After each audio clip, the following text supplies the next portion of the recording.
এমনভাবে ব্যবহার করছে মুক্তিযোদ্ধাদেরকে, ব্যবহার করে জাতির সামনে তাদেরকে হেয় প্রতিপন্ন করছে বর্তমান সরকার। ঠিক কিনা বলেন? কিভাবে করছে? বৈষম্যবাদীর বিরুদ্ধে মুক্তিযোদ্ধারা যুদ্ধ করেছে। আজকে আমাদের দেশে বৈষম্য আছে না নাই? আপনি 30% 20% কোটা মুক্তিযোদ্ধার জন্য রেখেছেন। কোন মুক্তিযোদ্ধা কি বলেছে যে আমি যতদিন বেঁচে থাকবো আমাকে দিবেন, আমি মরে গেলে আমার ছেলেকে দিবেন, আর তারপরে নাতিকে দিবেন, তারপরে ফুতিকে দিবেন, কিয়ামত পর্যন্ত এটা জারি রাখবেন? কোন মুক্তিযোদ্ধা বলেছে? কোন মুক্তিযোদ্ধা বলেছে? মুক্তিযোদ্ধারা দেশ স্বাধীন করেছে অন্যায়ের বিরুদ্ধে। অন্যায়ের বিরুদ্ধে তারা অস্ত্র হাতে নিয়েছে, জীবন বাজি রেখে যুদ্ধ করেছে। এই মুক্তিযোদ্ধাদেরকে জাতির সামনে সরকার আজকে কাঠগড়ায় দাঁড় করিয়ে দিচ্ছে। আজকে তরুণ যুবক ছেলেরা মুক্তিযোদ্ধাদের বিরুদ্ধে স্লোগান দেওয়ার সাহস কই পেয়েছে? এই সরকারের কারণে। ঠিক কিনা বলেন? এই সরকারের কারণেই তো তারা বলছে। না হইলে এই দেশে কোটার যে আন্দোলন চলছে, 30% 20% কোটা, এই কোটা কোনো মুক্তিযোদ্ধারা বলে নাই, কোনো মুক্তিযোদ্ধা বলে নাই।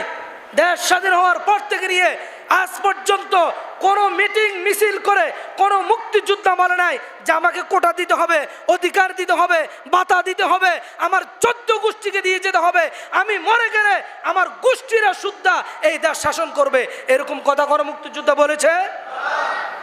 তাহলে এই জাতির সামনে মুক্তিযোদ্ধাদেরকে কেন কাঠগড়ায় দাঁড় করানো হচ্ছে? এই সূর্য সন্তান মুক্তিযোদ্ধাদেরকে কেন অপমান করা হচ্ছে? এটাও আমরা সরকারের কাছে জানতে চাই। আমার দাদা মুক্তিযোদ্ধা, আমার চাচা মুক্তিযোদ্ধা, আমাদের গ্রামে মুক্তিযোদ্ধা, পাড়ায় মহল্লায় মুক্তিযোদ্ধারা আমাদেরকে মুক্তিযুদ্ধের ইতিহাস শোনাতো, আমরা অনুপ্রেরণা পেতাম। তাদের কথা শুনে শুনে আমরা স্পিরিট পেতাম, দাদাদের মুরব্বীদের কথা শুনে শুনে আমরা বুঝতাম। আজকে মুক্তিযোদ্ধা শুনলেই ছেলেরা, মুক্তিযোদ্ধার নাতি ফুতি শুনলেই ঢাকা যে আন্দোলন হচ্ছে, তাদেরকে নাতিপুতিদেরকে ধরে ধরে তারা মারতেছে। এই পরিস্থিতি তৈরি করছে বর্তমান সরকার। ঠিক কিনা বলে? বর্তমান সরকার তৈরি করছে। আজকে এই কথা বলতে দ্বিধা নেই। আজকে কোটার জন্য ছেলেরা যে আন্দোলন করছে, এই আন্দোলন যৌক্তিক না অযৌক্তিক? কথা বলেন, যৌক্তিক না অযৌক্তিক? যার মেধা আছে সে চাকরি পাবে, যার মেধা আছে সে চাকরি পাবে।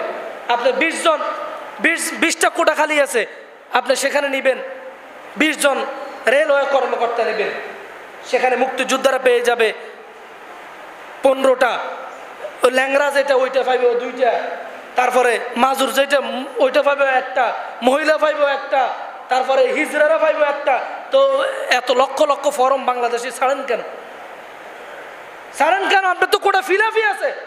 আর ফর্মগুলো কেন বিক্রি করে? কোটি কোটি টাকা আয় করতেছে প্রত্যেক বছর। ঠিক কিনা বলেন? যে 2টা 3টা কোটা মাত্র সাধারণ মানুষের জন্য, আর সব মুক্তিযোদ্ধা, ল্যাংরা, কানা, অন্ধ, হিজড়া, মহিলা, সব কোটা। কোটা আর কোটার খেলা। আবার এটা বলছে আর কি, প্রধানমন্ত্রী বলতেছে যারা আন্দোলন করতেছে ওরা সব রাজাকারের বাচ্চা। বলছে কি বলে নাই? ওরা আন্দোলন করতেছে, বলতেছে চেয়েছিলাম অধিকার, হয়ে গেলাম রাজাকার। এগুলো বলে বলে জাতিকে উস্কে দিয়েছে।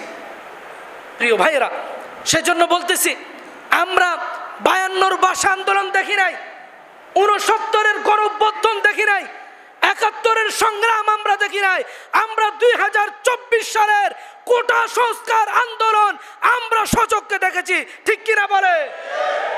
সাধারণ মানুষকে যেভাবে গুলি করে করে হত্যা করতেছে, আবু সাইদ ভাইয়ের ভিডিওটা বারবার দেখেছি, আর চোখ দ্বারা পানি পড়তেছে।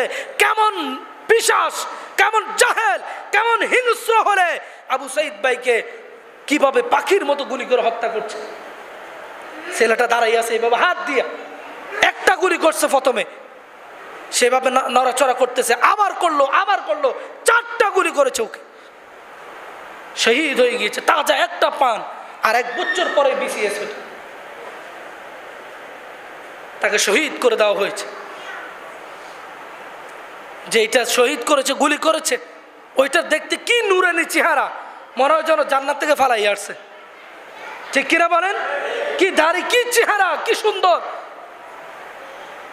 এই সবগুলা গতকাল সময় টিভিতে বললো 11 জন, যমুনা টিভিতে 12 জন, আর কোটা সংস্কার আন্দোলনের ওদের পেজে ওরা লিখেছে 54 জন মানুষ গতকাল এই সরকার পুলিশ বাহিনী দিয়ে গুলি করে হত্যা করেছে।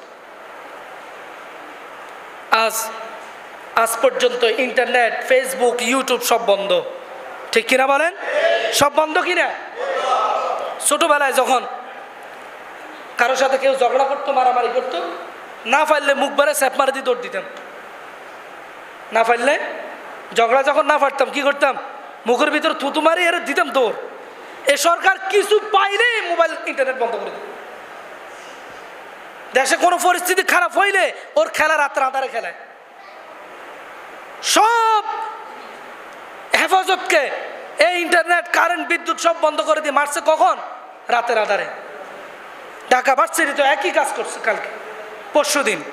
আজকে থেকে আবার ইন্টারনেট। দেশের পরিস্থিতি কি? মানুষের মনে যেন আতঙ্ক সৃষ্টি হয়ে গিয়েছে।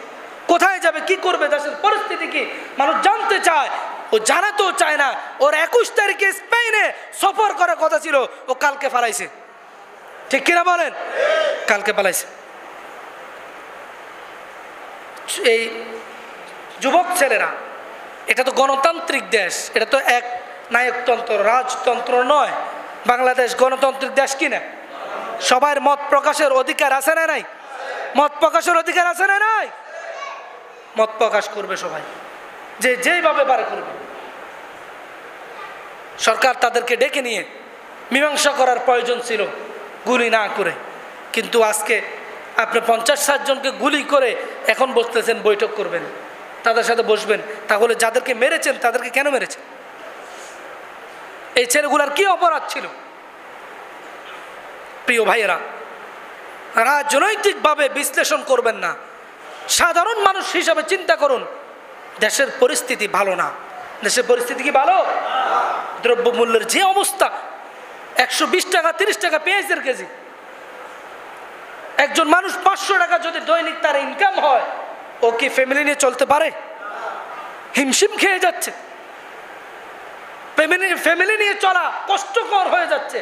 আর যারা কোটি কোটি টাকা ইনকাম করেছে তাদের জন্য সহজ।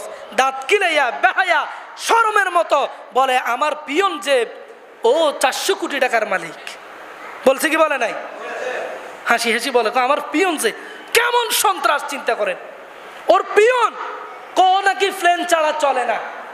প্রধানমন্ত্রী নিজে বলছে আমার পিয়নের এখন 400 কোটি টাকার মালিক। ওর আশেপাশে যেগুলো আছে কোটি কোটি টাকা বানাই ফেলছে। এক একটার বেগম পাড়ায় 2-3টা করে বাড়িও আছে, না নাই? আছে না নাই? বালিশের তলে, বালিশ তোলা দিলে নিচে টাকা আছে না নাই? এই যে এক বেনিজুর চাকরি রিটায়ার্ড করেছে, প্রত্যেক জেলায় জেলায় তার জায়গা, কানি কানি জায়গা। কিন্তু এতদিন বলতেছে কি সুন্দর হেসে হেসে যে অন্যায়ের বিরুদ্ধে 0 টলারেন্স ঘোষণা করলাম। ডাকাতের মুখে কি কথা, সন্ত্রাসের মুখে কি কথা। আজকে দেখেন যারা বর্তমানেও যারা এইসব চাকরির বিভিন্ন পোস্টে যারা আছে, খবর নিয়ে দেখেন এক একটা কোটি কোটি টাকার মালিক, ঠিক কিনা বলেন? সব জনগণের টাকা আত্মসাৎ করে পুঁজিবাদী করে বসে আছে। প্রত্যেকটা সেক্টরে দুর্নীতি আর দুর্নীতি, প্রত্যেকটা সেক্টর। এমন কোন সেক্টর সরকার বলতে পারবে না দুর্নীতি মুক্ত আছে। দুদক এটা আরো বড় দুর্নীতিবাজ।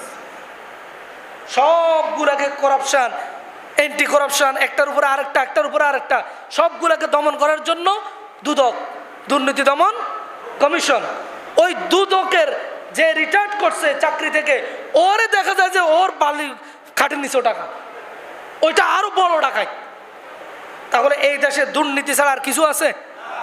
এই জন্য শেখ মুজিব খুব আফসোস করে বলেছিল যে চাটার গোষ্ঠী চাটারা সব খাইয়ে ফেলে, ভিক্ষা করে যা আনি চাটার গোষ্ঠী চাটা সব খেয়ে ফেলে, ঠিক কিনা বলে?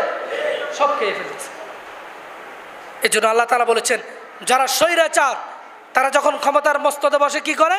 ইন্নাল মুলুকা ইযা দাখালু ক্বরিয়া আফসাদুহা ওয়া জাআলু আইজ্জাতা আহলিহা আযিল্লা ওয়া কাযালিকা ইয়াফআলুন। তারা সম্মানিত মানুষগুলোকে বেইজ্জত করে। সম্মানিত মানুষদের কোনো সম্মান নাই, মর্যাদা নাই। আর সমাজের মধ্যে বিশৃঙ্খলা সৃষ্টি করে, মারামারি কাটাকাটি, দেশটা যেন গৃহ যুদ্ধের দিকে যাচ্ছে। আর যারা নীতিবান শাসক যারা কোরআন হাদিস ফলো করে তাদেরকে চেনার উপায় কি আল্লাহ তাআলা বলছেন সূরা হজের মধ্যে, আল্লাযীনা ইম্মাক্কান্নাহুম ফিল আরদ আকামুস সালাতা ওয়া আতাউয যাকাতা ওয়া আমারু বিল মা'রুফ ওয়া নাহাউ আনিল মুনকার ওয়ালিল্লাহি আকিবাতুল উমুর। আল্লাহ রাব্বুল আলামিন বলেন, যারা আমার মুমিন বান্দা, যারা আমাকে বিশ্বাস করে, তাদেরকে যদি আমি ক্ষমতার মস্তদে বসাই, আমি আল্লাহ তাদেরকে যদি ক্ষমতা দান করি, তাহলে তারা এই সমাজের মধ্যে 4 দফা কাজ করে। কয় দফা? সবাই কোন কয় দফা? তারা 4 দফা কর্মসূচি নিয়ে মাঠে নামে। আকামুস সালাহ ওয়া আতাউয যাকাত ওয়া আমারু বিল মা'রুফ ওয়া নাহাউ আনিল মুনকার। এই 4 দফা কর্মসূচি সমাজে বাস্তবায়ন করে। 1 নাম্বার হচ্ছে ক্ষমতা পাওয়ার সাথে সাথে নামাজ পড়া বাধ্যতামূলক করে দেয়। সুবহানাল্লাহ। ক্ষমতা পাওয়ার সাথে সাথে নামাজ পড়তেই হবে।